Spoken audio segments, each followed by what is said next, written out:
Magandang araw mga kasari-sari ko diyan. Kamusta po ang inyong buhay, ang inyong tindahan? Sana ay nasa mabuti kayong kalagayan. Ngayon, pag-usapan natin itong puhunan. Paano mo ba mabilis mapapaikot? At kung maliit lang ang iyong puhunan, maliit lang ang iyong tindahan, paano ba mabilis na mapalago? O, di ba? Ito yung isa sa mga ginagawa ko. Pero isa lang muna ito sa itapik natin.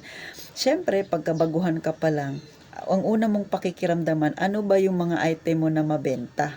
O ano ba yung item mo na hindi naman mabenta? So, kung mabenta yung isang item, doon ka mag-focus, doon ka magtambak ng marami, mag-stock ng marami. Pero kapag ka slow moving siya, wag kang mag-i-stock ng marami. Pero, at least meron kang kaunti lang na stock. Kasi pag hinanap yan ni customer, talagang bibili yan. Pero syempre, ang mahalaga yung mga fast moving mo na item. Sa totoo lang, yung mga fast moving ko na item, hindi siya ganun kalaki ang ipinapatong ko. Pero mabenta siya. So, okay lang din kasi kahit na maliit yung patong mo, maliit lang yung tinutubo mo, pero mabenta siya, araw-araw nabibenta siya, madali mong mapapaikot ang iyong puhunan mga kasari. Kesa malaki nga ang tubo mo, ang tagal-tagal naman yung mabenta, o di ba? O edi ganun din yun, ang tagal mong mapapaikot yung iyong puhunan, yung pera mo, hindi ka agad lalago. So, ganun po mga kasari. Ako kasi hindi talaga ako nagpapatong ng malaki masyado kasi nga bukod sa syempre ang mga namimili sa iyo ay katulad mo lang din na mga mahirap, mga nasa masa lang din ang pamumuhay, o di ba? So, huwag kang magtubo ng malaki. Yung itubo mo, yung alam mo lang din nakikita ka at syempre hindi ka rin malulugi. Ganun mga kasari. Sa totoo lang, katulad ng soft drinks, nung wala pang pandemic, medyo mabenta ang soft drinks. Pero nung nagkaroon ng pandemic, nagbawas ako ng stock. So, kung i-rate natin sa 100% bago nagka-pandemic at ngayong pandemic na, siguro mga nasa 40% na lang ang aking stock ngayon na mga soft drinks. Hindi na ako nag-stock ng marami dahil bukod sa medyo malaki ang puhunan, matagal mo pang mapapaikot ang iyong pera, matagal mo mapapalago kasi nga hindi na siya ganon kabenta dahil ang mga tao rin ngayon ay nagtitipid at syempre yung mga basic needs talaga ang kanilang binibili. So, yung mabenta talaga, mga mantika na yan, toyo, yung araw-araw talagang ginagamit ng mga ng mga nanay sa kusina. So, yan ang mabenta. Tapos sa mga bata, mga pambaon, biskwit, tapos mga candy na yan. Sa totoo lang, yung candy, hindi na rin naman ganun kalaki ang kinikita mo kasi ako tagpiso yung benta ko. Sa isang balot, medyo malaki rin mga 15 pesos, pero hindi mo naman yan mabebenta ng isang araw, di ba mga kasari? So, medyo matagal pa bago mo yan mapaubos. So, ako, naghahanap ako ng iba pang pwedeng ibenta katulad ng aking siomai. So, 'di ba gaya ng sinabi ko sa soft drinks, nag-less ako, pero nagdagdag ako ng stock sa siomai ko. Bakit nga ba? Kasi sa siomai, ang 300 pesos na puhunan ko sa isang araw, kumikita ako doon ng 80 pesos mga kasari. So, kung ikumpara ko siya sa soft drinks, so, 'di ba, ang tagal mabenta ng soft drinks yung siomai ko. Yung 300 na yun, isang araw ko lang yan, mabibenta ko siya. So, kikita kaagad ako ng 80 pesos. So, nasa sa inyo naman yan kung ano ang style ninyo sa inyong tindahan o kaya sa inyong magiging negosyo. Pero ako, sinasabi ko lang yung aking karanasan. Maaaring makapagbigay ng idea ito, lalo na sa mga baguhan dyan. Siyempre, malaki ang may tutulong nito, lalo na sa mga wala pang experience sa pagtitinda. Pero sa bagay, ngayon, sa panahon ngayon, karamihan ngayon, may experience na talaga sa pagtitinda. Katulad ako, dati, gwardiya ako. Pero may mga sideline ako, mga Avon na yan, mga Natasha na yan. Nagtitinda rin ako ng manok, ng footlong, ng kung ano-ano na lang na pwedeng ibenta. So, kahit wala akong tindahan na-experience ko na ang magtinda mga kasari. Bagamat medyo hindi naman kagaya ng tindahan talaga na mag-aantay ka lang ng customer. Siyempre sa Natasha o kaya yung mga ganyan may mag-order talaga sa'yo, di ba? At saka hindi mapipending yung pera mo. Pero napipending siya kapag ang iyong customer ay utang ang gagawin. O, di ba? Yun talaga. At minsan pa hindi nagbayad, so abunado ka. So, ganon din, medyo may similarity din sa tindahan. Kasi kung nagpapautang ka, hindi nagbayad yan, o di lugi ka rin. So, ganon mga kasari.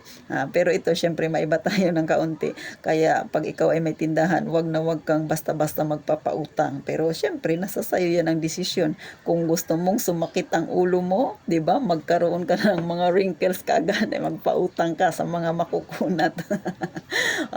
Syempre, sa totoo lang, lahat yan ay na-experience ng mga may tindahan, sa totoo lang mga kasari. Walang tindahan na magsasabing siya ay hindi niya na-experience yan. Kung ako nga, hindi ako nagpapautang, pero minsan nadadali pa rin ako ng salitang, mamaya ko lang babayaran, ibabalik ko lang. Kaway-kaway sa mga may tindahan dyan, na na-experience din yung ganyan, di ba? Sinasabing, ay, hindi ako nagpapautang. Pero may mga customer talaga na mga sadyang pasaway, bibili sa'yo, kulang yung pera, tapos dadamihan yung yung bibilhin, kunwari kapos naman pala yung pera, tapos sasabihin niya kay tindera, mamaya ako na lang ibabalik, pero hindi niya na binalik, tapos kinabukasan magdadagdag na naman siya, yung pala mangungutang na. So may mga ganyan ng style talaga. So, kayo kasari, na-experience nyo ba yung ganyan, di ba? Hindi naman kayo nag-usap na pauutangin mo siya. Tapos may ganyan na siyang style, hindi ko lang sure kung yung iba ay na-experience yan, pero ako sa malamang, na-experience na yan ng karamihan sa atin. Kahit nga ako, hindi nagpapautang, na-experience ko rin yung ganyan. Ay, minsan, di ba, parang maiinis ka talaga, lalo pag nakikita mo yung mamaya niya, hindi na siya bumibili sa'yo kasi medyo malaki na, nasa 200 na yung mamaya niya na ibabalik ko, no? Sa totoo lang, hindi talaga maiwasan yan mga kasari. Pero syempre, tayong mga may negosyo, laban lang. Wala tayong magagawa sa ganyang mga tao. Di ba? May mga ganyang pag-iisip. Ewan ko ba kung bakit merong ganyan. So, mga kasari, sana napangiti ko kayo dun sa maikling kwento na tungkol sa mga customer na ganyan. Pero syempre, doon tayo sa ating puhunan kung gusto nating mapalago. Matutong makiramdam sa inyong mga paninda na mga slow moving at saka fast moving. Tapos syempre tumubo ka ng naaayon lang, wag naman yung sobra kasi baka hindi ka bibilhan ng customer, lilipat sa kabilang tindahan yan kasi masyadong mataas ang iyong paninda. Syempre ganon talaga mga kasari. Syempre kahit tayo, di ba? Hindi nga tayo bumibili sa mga grocery store na medyo mataas, di ba? Kahit piso lang yan, talagang doon ka pa rin bibili sa kabila dahil mas mababa siya ng piso. So hindi ko lang alam kung ganyan din kayo, pero kasi ako ganon mga kasari. So ganon po. So wag masyadong mataas ang presyo. At saka syempre maging friendly tayo sa ating mga customer. Isa rin yan sa magiging dahilan bakit mo mapapaikot kaagad ang iyong puhunan kasi syempre friendly ka. Pero sa totoo lang minsan nasasagad rin yung iyong pasensya sa mga customer. Gaya nga ng kanina na halimbawa ko, yung bibili ng kulang tapos ibabalik lang, o di ba? Nakakasagad rin yan minsan ng pasensya sa totoo lang. Pero sa bagay, ugali na nila yon. Pero tayo, negosyo lang tayo, doon lang tayo mag-focus sa ating negosyo mga kasari. So thank you sa mga nanood at sa mga hindi pa nakasubscribe, please naman po pa-like at saka pa-subscribe na rin sa aking maliit na YouTube channel para makagawa pa ako ng mga ibang topic na makakatulong hindi lang sa akin, sa inyo, sa mga datihan diyan at sa mga bago pa lang or mag-uumpisa pa lang ng kanilang negosyo. Makatulong nawa ako mas lalong higit sa ating mga kagayang nasa mahirap na pamumuhay. So thank you po. Maraming salamat sa inyong suporta. At ito ang inyong pambansang tindera, ang atitintin ninyo. Mag-iingat po kayong palagi, mga kasari.